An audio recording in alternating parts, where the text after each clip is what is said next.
ولا هيلعب مباشر على طول؟ عبد الله السعيد بالتخصص بقى طبعا حفظتوا حضراتكم. لا والله ده غير النهارده الاستراتيجيه. حلوه، جول جول، حلوه حلوه حلوه. محمود تريزيجيه الدقيقه 14 الهدف الاول للنادي الاهلي. انما والله عبد الله السعيد خدعنا. ادي تركه من تركات فتحي مبروك.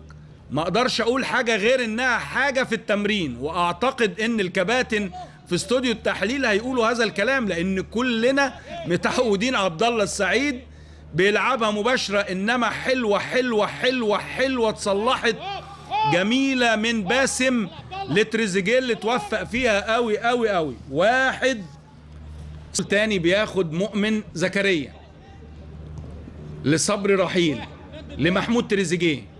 محمود تريزيجيه وخد وهات، حلوه حلوه حلوه حلوه. هو الجول يقدر يجيب جول. يا خبر ابيض، فتحت يا ابني معاك لعيب كويس وبيعرف. انما الحقيقه التو يعني الخد وهات اتلعبت له حلوه حلوه حلوه حلوه. محمود تريزيجيه بص بص بص اللعبه، بص اتحضرت واتحطت في غير المتوقع. نقل نفسه كويس وضرب الديفنس وشالها احلى احلى احلى من فوق عصام ثروت اللي اتفرج عليها زي ما احنا بنتفرج، عشان تبقى الهدف الثاني للنادي الاهلي 2-0. محمود تريزيجيه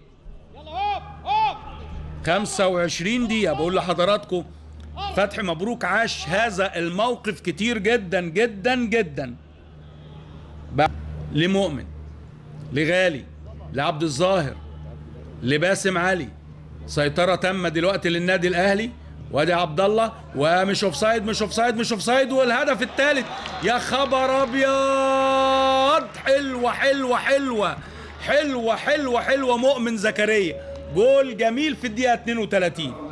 في الدقيقة 32 مؤمن زكريا قلت لحضراتكم سيطرة تامة للنادي الأهلي بعد 32 دقيقة بسرعة جدا. قلت لحضراتكم الأندية الكبيرة يا جماعة ما تقعش ولا تموت. الأندية الكبيرة تتعطل شوية، يحصل فيها أزمة شوية، جيل بيسلم جيل، أو عملية الميكس اللي بتحصل بيدخلوا لعيبه شباب مع اللعيبه الخبرات، انما بيتعافى بسرعه. تيم زي النادي الاهلي طول عمره عودنا على كده. 3-0 بيتقدم النادي الاهلي على